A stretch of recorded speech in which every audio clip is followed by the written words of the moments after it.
आज आम्ही आलो जळगावमध्ये आणि माझ्यासोबत आहेत यंग इंजिनियर दीपक सोनारजी. नमस्कार. आपण असं कायम असं म्हणत असतो की देश उभारणीमध्ये इंजिनियरचा खूप मोठा वाटा आहे आणि ते देश उभारणीमध्ये काम करत असतात. पण मला असं वाटतं त्याही पेक्षा तरुण इंजिनियरचा वाटा त्याच्यामध्ये मोठा आहे, कारण की ते काहीतरी मोठा बदल घेऊन आलेले असतात या क्षेत्रामध्ये आणि नवीन काहीतरी घडवत असतात. त्यातलेच एक माझ्या सोबत आहेत, त्यामुळे आपण थेट त्यांच्याशी बिल्ड आयकॉन या प्लॅटफॉर्मवर गप्पा मारूया. गप्पांना अर्थातच सुरुवात इथून करायची, ते म्हणजे थोडं तुमची बॅकग्राऊंड आम्हाला जाणून घ्यायचे. ते म्हणजे शाळा कुठली होती, कॉलेज कुठलं होतं, आणि सगळ्यात महत्वाचं सिव्हिल इंजिनिअरिंग हे फील्ड, कारण थोडं खडतर आहे सगळ्यांपेक्षा. फील्ड वर्क जास्त आहे, कष्ट आहे त्याच्यामध्ये. तर हे निवडण्यामागची प्रेरणास्थान कोण होतं? का मित्र म्हणाले आम्ही पण घेतोय तू पण घे टाईप वाला? तर कसा होता तुमचा हा सगळा प्रवास ऐकायचा? माझा प्रवास एकदम इंटरेस्टिंग होता. मला म्हणजे अगोदर म्हणजे सिव्हिल का इंजिनिअरिंग काय असतं हे अगोदर माहितीच नव्हतं. मी माझं शिक्षण गावाकडे केलं 10वी पर्यंत. माझं 10वी पर्यंत शिक्षण झाल्यानंतर मी डिप्लोमा चोपड्याला केला. डिप्लोमाला ऍडमिशन घ्यायचं सिव्हिललाच घ्यायचं हे मला 10वी नंतर काहीच आयडिया नव्हती. सगळे म्हणत होते मेकॅनिकल मेकॅनिकल, तेव्हा कारण की तेव्हा मेकॅनिकल खूप जास्त क्रेज होती त्यावेळेस. मग माझं पण डोक्यात आलं की चला आपण पण मेकॅनिकलला ऍडमिशन घेऊ असं. पण तिथं गेलो तेव्हा माझा मेकॅनिकलला नंबर लागला नाही. मग ऍक्सिडेंटली मला सिव्हिल इंजिनिअरिंगला माझा नंबर लागून गेला डिप्लोमाला. मग त्याच्यानंतर जेव्हा सिव्हिल इंजिनिअरिंग ऍडमिशन घेतलं त्याच्यानंतर समजलं मला ह्या फील्ड मधल्या बारकाई काय असतात. 3 वर्ष डिप्लोमा केला.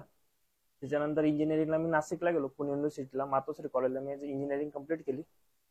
त्या 2017ला मी फील्ड जॉब साठी चालू केलं. मग सुरुवात माझी नाशिकला झाली होती. मी फक्त 7,000 पगारावर स्टार्टिंग केली होती.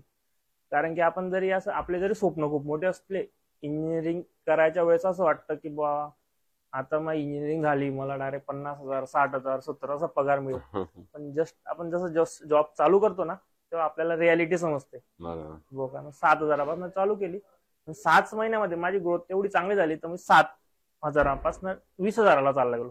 ते माझं काम बघून सगळ्या गोष्टी बघून. मग नाशिकला मी कमर्शियल इंडस्ट्रीमध्ये काम केलं. कमर्शियल प्रोजेक्ट चालू होता तिथं. मग त्या कमर्शियल प्रोजेक्ट मध्येच मला सगळा अनुभव आला. त्याच्यानंतर मग 20,000ला जॉब क्विट केला आणि मग मी 2019ला नागपूरला जॉबला गेलो.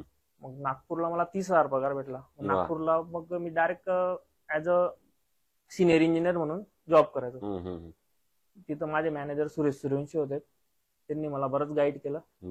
मग ते सिनियर इंजिनियर म्हणून जेव्हा जॉबला लागलो मी तेव्हा माझ्या हाताखाली 3-4 ज्युनियर इंजिनियर होते, म्हणजे त्या लेवल पर्यंत जॉब केला. पण मग 2-3 वर्ष जॉब केल्यानंतर समजलं की एक जॉब करायला म्हणजे आपण कधी आपली प्रगती करू शकत नाही. त्याच्यामुळे मग स्वतःचा बिझनेस स्टार्ट करायचा असं मी माझे पार्टनर आहेत सुरेश सूर्यवंशी आम्ही विचार केला की बाबा आपण स्वतःचं काहीतरी डेव्हलप करू किंवा स्वतः काहीतरी उभं करू. मग त्या दिवसापासून स्वतः कामं घ्यायला लागलो आणि आतापर्यंत पण स्वतःचेच कामं करतोय. क्या बात आहे. सो बरं, चांगला प्रवास आहे, इंटरेस्टिंग आहे. सगळ्यात महत्वाचं म्हणजे जसं त्या बिल्डिंगला स्टेप्स असतात तसं तुम्ही स्टेप्स पटपट चढत गेलात वरती. हायराईज टॉवर करिअरचा लवकर तयार झाला असं म्हणायला हरकत नाही. आता या क्षेत्रातल्या काही प्रश्नांकडे, त्यातला पहिला प्रश्न असा आहे की तुम्ही तर अगदी फील्ड पासून तुम्ही काम केलेलं आहे, त्यामुळे ज्या लेबर बरोबर आपण काम करतो ते बऱ्याचदा अकुशल असतात, अनस्किल्ड असतात आणि त्यांच्याकडनं काही महत्वाची जबाबदारी दिली तर कधी कधी धोका सुद्धा मोठा होऊ शकतो. तर तुम्ही ती परिस्थिती कशी हाताळता साईटवर? मी परिस्थिती असं हाताळतो की मी लेबरांना अगोदर म्हणजे लेबर समजतच नाही. जर आपण त्यांना लेबर समजून त्यांच्याकडनं काम करून घेतलं तर तुमचं काम कधीच सक्सेस होणार. कारण की आता फक्त मी आपलं शिक्षण 2 वर्ग जास्त शिकलोय म्हणून आपण इंजिनियर झालो, ते 2 वर्ग कमी शिकले म्हणून ते लेबर झाले. तर शेवटी आपण माणूसच आहे. त्यांच्याशी बोलताना एकदम की तुझं घरचं काम आहे, कंपनीचं काम नाही किंवा माझं काम नाही, तुझं घरचं काम आहे, त्या पद्धतीने मी त्यांना ट्रीट करतो. काम पण चांगलं होतं आणि हे पण चांगलं होतं. क्या बात आहे. म्हणजे दुसऱ्याचं घर बांधत असलं तरी स्वतःच घर बांधतोय अशा पद्धतीने तो काम करेल. बरोबर. दुसरं कन्स्ट्रक्शन मध्ये जेव्हा आपण रेसिडेन्शियल मध्ये पर्टिक्युलरली काम करत असतो तेव्हा कायम एक कन्सर्न असतो, तो म्हणजे तो कस्टमर असं म्हणत असतो की माझं बजेट थोडं कमी आहे आणि एवढ्याच बजेटमध्ये बसवून द्या, किंवा तुम्ही आता फ्लॅट्स मध्ये पण आहात तर तेव्हा असं होत असेल की लोक म्हणतात जरा बजेट थोडं वाढतंय. तर अशा वेळेला बजेट आणि क्वालिटी या दोन्हीचा समतोल मग तुम्ही कसा राखता? कस्टमरला अगोदर तर प्रत्येक कस्टमरचं हेच असतं की मला कमी बजेटमध्ये माझं चांगलं घर बांधणं गेलं पाहिजे. पण इंजिनियरचं कामच ते की त्याला समजून द्यायचं की तू कमी बजेटमध्ये चांगलं घर पण बांध आणि थोडा बजेट वाढला की तुझं घरची क्वालिटी पण वाढेल. तेच समजून देतो आम्ही. बरोबर बरोबर. दुसरं आता या क्षेत्रामध्ये आता म्हणजे तुम्ही जसं नाशिकला पण काम केलंय, जळगावला पण काम केलंय, तर जळगाव जिल्ह्याच्या विकासाचं व्हिजन असं जर तुम्हाला विचारलं तर पुढच्या 15-20 वर्षात कुठल्या क्षेत्रांवर आता काम करण्याची गरज आहे तर जळगावचा सर्वांगीण विकास होईल. एक जळगाव इंजिनियर म्हणून तुम्हाला काय वाटतं? इंजिनियर म्हणून मला तर एकच वाटतं, जळगावमध्ये जर रोड नेटवर्क जर प्रॉपर झालं तर जळगावचा खरंच विकास होईल. आपण जरी जळगाव जिल्हा आपला खूप प्रगतीशील आहे, आपल्या जळगाव जिल्ह्यात प्रत्येक गोष्ट एकदम प्रॉपर आहे, फक्त रोड सोडले तर सगळ्या गोष्टी एकदम योग्य आहेत. बरोबर आहे. पण मग हा विकासाचा रस्ता बनवण्यासाठी सरकारनं काय पावलं उचलली पाहिजेत असं तुम्हाला वाटतं?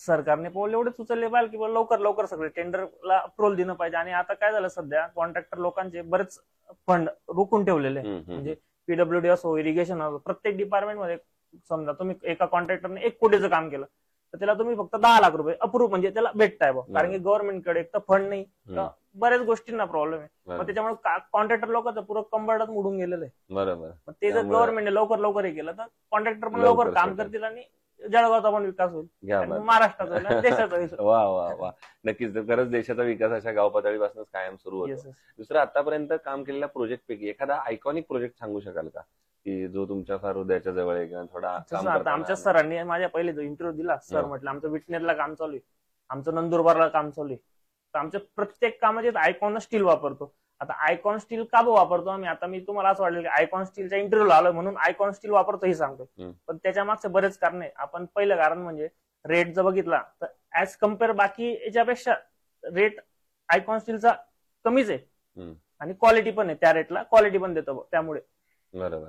दुसरं, काम करताना आजवर असा कुठला प्रसंग आलाय का की काहीतरी प्रॉब्लेम आली, अडचण आली आहे आणि त्या प्रॉब्लेमवर, आव्हानावर तुम्ही मात केली, असा एखादा क्षण प्रसंग आठवतोय? हो, असं आम्हाला आमच्या प्रत्येक प्रोजेक्टमध्ये प्रॉब्लेम बरेच येतात. आता कसं असतं, गव्हर्नमेंट प्रोजेक्ट अप्रूव्ह करून देते, आपल्याला डॉक्युमेंटवर तर सगळंच राहतं, तुमची जागा आहे, रेवड इथून जा तिथून जा. पण जेव्हा आपण फील्डवर जातो तेव्हा शेतकरी म्हणतो की हे शेत माझं आहे, इथून मी जाऊ देणार नाही, आणि तेव्हा प्रश्न हे होऊन जातो. त्यावेळेस भरपूर प्रॉब्लेम येतात. असे प्रत्येक प्रोजेक्टला येतात काहीतरी प्रॉब्लेम येतात. बरं. दुसरं, आणि आता अगदी शेवटचा प्रश्न म्हणजे तुमच्यासारखेच जे आता यंग इंजिनियर्स येत आहेत, तरुण येत आहेत, तुमचे मित्र येत असतील अजून या फील्डमध्ये, ज्युनियर्स येत आहेत, तर त्यांना काय सल्ला द्याल एक सिनियर म्हणून? ज्युनियरांना एकच सल्ला देतो. आजकाल काय झालं सर, ज्युनियरांना पहिले म्हणजे ना प्रॅक्टिकल नॉलेज एकदम कमी असतं, पण ऍटिट्यूड एकदम 100% असतो. प्रत्येक इंजिनियर झाला त्याला असं वाटतं की मला डायरेक्ट इथून उचलून डायरेक्ट मॅनेजर बनवून द्यायला पाहिजे. तसं नाही, ज्युनियर जेव्हा ग्राउंडवरून काम करत करत वरती येतील ना, तेव्हाच त्यांचा पुढे प्रगती होईल, त्याच्याशिवाय होणार नाही. त्या बात. सो हे होते इंजिनियर दीपक सोनार, आणि त्यांनी सांगितलं ज्याप्रमाणे कुठल्याही बिल्डिंगला चढण्यासाठी पायऱ्या फार महत्वाच्या असतात. एकदम 5व्या पायरीवर तुम्ही जाऊ शकत नाही, पहिल्या पायरीपासून चढावं लागतं. तसं करिअरमध्ये सुद्धा तुम्ही असं जर चढत गेला तर ती तुमची ग्रोथ सुद्धा फार लॉंग टर्म टिकू शकते. पुन्हा एकदा आपल्या मनापासून आभार, आणि भविष्यात सुद्धा अशाच आयकॉनिक प्रोजेक्टची निर्मिती आपल्या हातून घडावी याच आयकॉन स्टील तर्फे मनपूर्वक